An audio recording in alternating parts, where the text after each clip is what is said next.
ሰላም ወዳጆቻችን ይህ ያያ ስፖርት ነው። ወዳጆቻችን የ12ኛ ሳምንት የእንግሊዝ ፕሪሚየር ሊግ ሲመለስ ተጠባቂ የነበረው ቸልሲ በተርፍ ሙር በርንሌን የገጠመበት ጨዋታ ነበር። የምሳ ሰዓት ጨዋታ ነው። ኤንዞ ማሬስካ እንደተናገሩት ቸልሲ በተከታታይ 2 ጊዜ ከሀገራት ጨዋታ መልስ የምሳ ሰዓት ጨዋታ አጋጥሞታል። ያ ልክ አልነበረም። ነገር ግን ቸልሲ ከነዚህ ሁሉ ችግሮች ጋር ውጤታማ ሆኗል። የቸልሲ ድል ጣፋጭ የሆነው ደግሞ በኔ እይታ ለቸልሲ ደጋፊዎች የሊቨርፑልና የማንቸስተር ሲቲን ሽንፈት አይተው ነውና ቸልሲ አሁን በተረጋጋ ሁኔታ የፕሪሚየር ሊጉ ሁለተኛ የደረጃ ሰንጠረዡን ይዟል። የአርሰናል ጨዋታ የሚወሰን ይሆናል። የአርሰናል ጨዋታ በዛው አርሰናል ለምሳሌ የሚሸነፍበት እድል ካለ ወደ 3 ነጥብ እንዳለ የሚቀጥል ይሆናል። ቀጣይ ሳምንት ስታንፎርድ ብሪጅ ላይ ቸልሲ ከአርሰናል ነው። እንደዛ ካለቀ ተጠባቂ ይሆናል። አርሰናል ቢያሸንፍ ደግሞ አርሰናል በ6 ነጥብ ከቸልሲ ሁለተኛ፣ አንደኛና ሁለተኛ ደረጃ ሰንጠረዡ ላይ የሚገኙት የሚቀጥለው ሳምንት በስታንፎርድ ብሪጅ የሚገናኙበት ተጠባቂ ጨዋታ የሚሆነው። አጠቃላይ ይህ የተርፍ ሙር ድል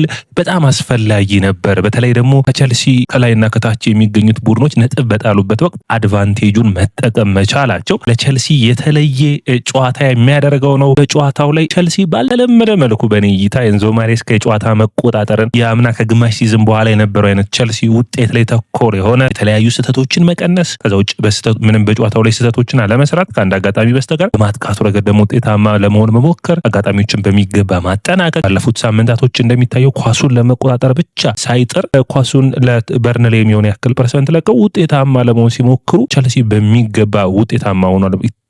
በጨዋታው ላይ ኔቶ አስቆጠረ። በ88ኛው ደቂቃ ደግሞ ኤንዞ ፈርናንዴዝ ሁለተኛ ጎሉን አስቆጠረ። ጣፋጭ ድል ከተርፍ ሙር ቸልሲ 3 ነጥብ ይዞ ወጣል። በጣም ሌላኛው የሚያስደስተው ዜና የሚሆነው እንግዲህ ባርሴሎና ነው። ቀጣይ ለባርሴሎና ጨዋታው ደግሞ ወሳኝ የሆኑ ተጫዋቾችን ማሳረፍ ችሏል ኤንዞ ማሬስካ። ሌላ ጥሩ ስራ ነው። ማሬስካ በቸልሲ ቤት እነዚህን ተስፋዎች ባለፉት አመታቶችም ማለትም አምና አሳይተውናል። በዘንድሮ ድራመትም እንደዚህ አይነት ብልጭታዎችን አሳይተውናል። የቸልሲ ችግር የወጥነት ነው። ማሬስካ ያንን ወጥነት ይመልሱታል ወይ? ትልቁ ጥያቄ ሆኖ መነሳት የሚጠበቅበት ይመስለኛል። ባሰላለፉ ረገድ በጣም እኔ ተገርሜ ነበር። በተለይ አንደርሰንን፣ አንድሬ ሳንቶስን ሳይ በአማካይ መስመር ብቻ ያደረጉት ነገር አንዳንዴ ውጤታማ ከሆንክ በኋላ የወሰድከውን ሪስክ ይወራልሃል። ከተሸነፍክ ግን እያንዳንዱ ነገር እንደገና መብጠልጠል አይቀርም እና ማሬስካ ከፍተኛ የሆነ ኃላፊነትን ወሰዱ። ቡድኑ ውጤታማ ሆኖ አሳይቷቸዋል። ይህ በጣም አስደናቂ ሁኔታ ነው። ወዳጆቻችን ጨዋታው እንዴት አገኛችሁ? የጨዋታው ኮከብ በእናንተ እይታስ ማን ነበር? በኔ እይታ አንድሬ ሳንቶስ ዛሬ አስገርሞኛል። ቸልሲ ሌላኛውን ወርቅ አግኝቷል ማለት ይቻላል። ሌላኛውን አስደናቂ ኮከብ ተጫዋች አግኝቷል። ወዳጆቻችን ቸልሲ ሲነሳ ካይሴዶን አለማንሳት፣ ቸልሲ ሲነሳ ኮኮሬላን አለማንሳት፣ ቸልሲ ሲነሳ ፓልመርን አለማንሳት ንፉግነት ነው ማለት የሚቻል ነው። ባለፉት ጊዜያቶች አይደለ ቸልሲ ያለ ፓልመር ሲጫወት አይተነዋል። በሚገባ ተቋቁሟል። ዛሬ አዲስ ነገር አስተዋውቆናል። ቸልሲ ያለ ካይሴዶ በእንግሊዝ ፕሪሚየር ሊግ ላይ ተፎካካሪ መሆን የሚችል ስብስብ መሆኑን አሳይቶናል። ይህንን ማስቀጠል ነው እንግዲህ ትልቁ ነገር። ቸልሲ በኤንዞ ማሬስካ 50 ጨዋታዎችን አድርገዋል። እስካሁን ድረስ በ50 ጨዋታዎቹም ከ30 ዓመት በላይ ያለው ተጫዋች ሜዳ ላይ አልገባም። ምን ያክል እንግዲህ የታዳጊና የወጣት ቡድን እንደሆነ ይታወቃል። ባለፉት ዓመት እንግዲህ ዋንጫዎችን አንስተዋል ምንም እንኳን ወጣት ቡድን ቢሆን። ስለዚህ ያንን ፐርፎርማንስ ወደ ዋንጫ የመቀየር ነው የሚሆነው። አሁን በኔ እይታ ለቸልሲ የእንግሊዝ ፕሪሚየር ሊግ ዋንጫን ለማሸነፍ የሚያስችል እድሎች ተከፍተዋል። ቸልሲ ለዋንጫ ተፎካካሪ ነው ወይ ካላችሁኝ ግን በኔ እይታ ጉድለቶች አሉበት። ነገር ግን በጥር መታገዝ የሚችል ከሆነ እስከ ጥር ድረስ በወጥነት መቀጠል የሚችል ከሆነ በኔ እይታ ኤንዞ ማሬስካን ትልቁ ጥያቄያችን 5-6 ጨዋታ በወጥነት ማሸነፍ መቻል ነው። ቸልሲ 1-2 ጨዋታዎችን ሪትሙን ያመጣል፣ ነጥብ ይጥላል፣ ሪትሙን ያመጣል፣ ነጥብ ይጥላል። እነዛን ማስወገድ ይጠበቅበታል። ነገር ግን ነጥቦችን አጥልም ማለት አይደለም። በወሳኝ ጨዋታዎችን በጨዋታ ብልጫ በተወሰድክባቸው ጨዋታዎች ላይ ነጥብ ትጥላለህ። እንግሊዝ ፕሪሚየር ሊግ ሁሉን ጨዋታዎች አሸንፈ አይደለም የእንግሊዝ ፕሪሚየር ሊግ የምታሸንፈው። በተለይ ደግሞ አሁን በጣም የቡድኖቹ ጥንካሬ ምን ያክል ጠንካራ እንደሆኑ ማየት ይቻላል። እንግዲህ ሊቨርፑልን ያሸነፈው ኖቲንግሃም ፎረስት በእንግሊዝ ፕሪሚየር ሊግ 19ኛ ደረጃ ሰንጠረዥ ላይ የሚገኝ ነው። ስለዚህ ምን ያክል ጠንካራ እንደሆነ አይታችሁ ውጤታማነት ላይ በሚገባ መስራት እንደሚያስፈልግ በሚገባ ማየት የሚቻል ነው። ታዲያ ቸልሲ በርንሌን ያሸነፉበት መንገድ ውጤታማ የሚያደርግ ነው። አንደኛ ኤንዞ ማሬስካ ተጫዋቾችን ማፈራረቅ መቻላቸው ነውና ይህንን ማድረግና ማስቀጠል የሚያስፈልግ ነው የሚሆነው። ኤንዞ ማሬስካ 50ኛ የፕሪሚየር ሊግ ጨዋታቸው ነው። 50ኛ የፕሪሚየር ሊግ ጨዋታቸውን ከታፋሽ 3 ነጥብ ጋር ማሳካት ችሏል። ቸልሲ 3 ነጥብ ላይ ይገኛል። የእንግሊዝ ፕሪሚየር ሊግን ሁለተኛ ሆኖ የሚመራ ይሆናል። 12ኛ ሳምንት ላይ ለመገኘው ወዳጆቻችን 12ኛ ሳምንት ማለት ደግሞ ቀጣይ 13ኛ ሳምንት ነው። ያ ማለት የእንግሊዝ ፕሪሚየር ሊግ 1/3 ተጠናቀቀ ማለት ነው። 33% ገደማ ማለት ነው። ያ ማለት ደግሞ የእንግሊዝ ፕሪሚየር ሊግ ዋንጫ ፉክክር ከዚህ በኋላ ግልጽ ሆኖ የሚጦፍ ነው የሚሆነው። ለሚቀጥሉት 4 ወራቶች ጠንካራ ፉክክር የሚታይበት ነው የሚሆነው። በመሃል የአገራት ጨዋታ አይኖርም። ቸልሲ ጉዳቶችን ማኔጅ ማድረግ የሚችል ከሆነ ውጤታማነቱን ማስቀጠል የሚችል ነው። ሌላኛው እንግዲህ አሁንም ያነሳሁት ቸልሲ ያለ ካይሴዶ ምን አይነት ቡድን ይሆናል ወይ የሚለው ትልቁ ጥያቄ ነበር አይደለም። ባለፉት 50 ጨዋታዎች የእንግሊዝ ፕሪሚየር ሊግ ጨዋታዎች ውስጥ ያለ ካይሴዶ ቸልሲን ማየት አልቻልንም ነበር። አሁን ግን ከካይሴዶ ውጭ ቸልሲን ለመጀመሪያ ጊዜ አይተነዋል። በተለይ ለሀገሩ ኢኳዶር ሐሙስ ዕለት ከተጫወተ በኋላ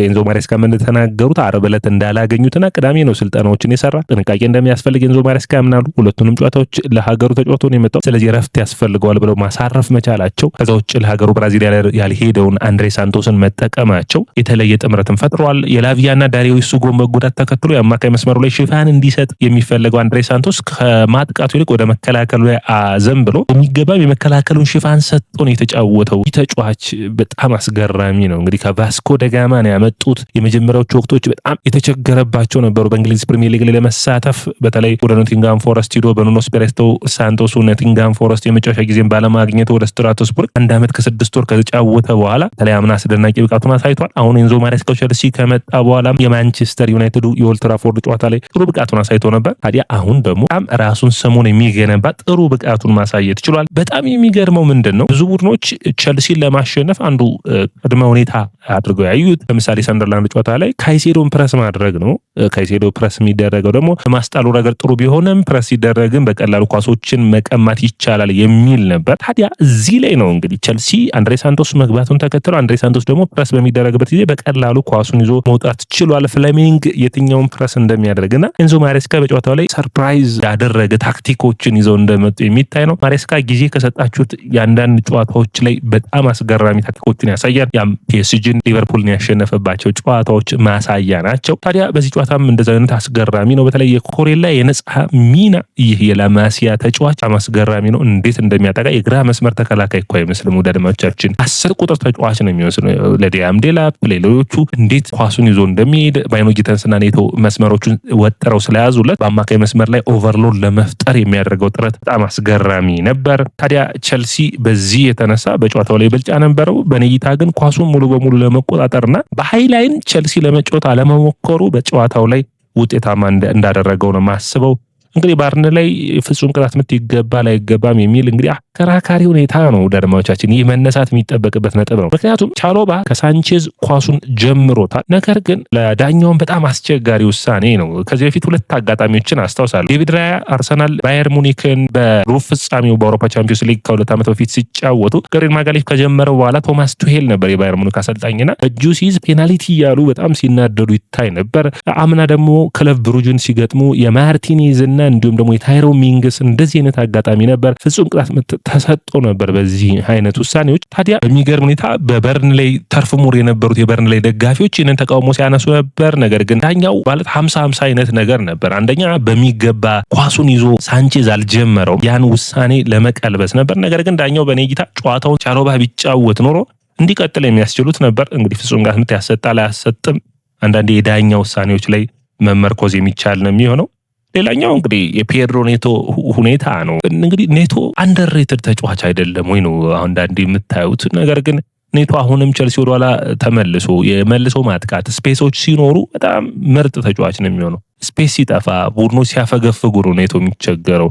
ያው ተመሳሳይ የሆነ ሩጫዎች አሉት፣ ተመሳሳይ የሆነ ድርጊቶችን ያደርጋል። ነገር ግን በዛሬው ጨዋታ ላይ ጥሩ ጥረቶችን አድርጓል። ሃይ ፕረስ ያደርጋል፣ ይመለሳል፣ ሽፋኖችን ይሰጣል። ጥሩ የሚባል ብቃቱን አሳይቷል። በዛም ቸልሲ ውጤታማ ሆኗል። ቸልሲ እንግዲህ ውጤታማ መሆን ብቻ ሳይሆን በሁለተኛው አጋማሽ ፖል የመለሰበት በመጀመሪያው አጋማሽ ጎል ያስቆጠረበት ጨዋታ ነበር። ጥሩ ብቃቱን አሳይቷል። በተለይ ቸልሲ በመስመር ተጫዋቾቹ በኩል ያለው ፉክክር ጋርናቾና ባይኖ ጊተንስ እንዲሁም ደግሞ ስቴፋዮና እንዲሁም ደግሞ ፔድሮ ኔቶ ጥሩ የሆነ ፉክክር ነው። ስቴፋዮ ለምሳሌ የአውሮፓ ቻምፒዮንስ ሊግ ጨዋታ የሚጫወት ይሆናል። በተለይ ባርሴሎና ጨዋታ ላይ ስፔስ የሚያገኝ ይሆናል። በሚገባ ፐርፎርም ሊያደርግ ይችላል። ጋርናቾ ሌላኛው ተጫዋች ይሆናል። እንግዲህ የዲያም ዴላፕ ጎል አለማግኘት ነው ትንሽ እዚህ ጋር ለቸልሲ ደጋፊዎች አሳሳቢ እንጂ ኔቶ ጥሩ ብቃቱን እያሳየ ይገኛል። ጥሩ ብቃቱን ማሳየቱ ደግሞ የምታዩት በዘንድሮ ውድድር ዓመት ጥሩ ጥረቶችን እያደረገ እንዳለ የኔቶ ጉዳይ የሚታይ ነው። ከ16 ጨዋታዎች 7 ጎሎችን አስቆጥሯል። አምና በሙሉ የውድድር ዓመቱ 6 ጎሎችን ብቻ ነው ማስቆጠር የቻለው። ሌላኛው እንግዲህ መነሳት የሚጠበቅበት ነጥብ ታዲያ የሊያም ዴላፕ ወቅታዊ ብቃት ነው። ዴላፕ አሁንም በእንግሊዝ ፕሪሚየር ሊግ የመጀመሪያ ጎሉን አላስቆጠረም። ምንም እንኳን በጉዳት ቢርቅም ከቡድኑ ጋር ያወቃቀር ሂደት በጨዋታ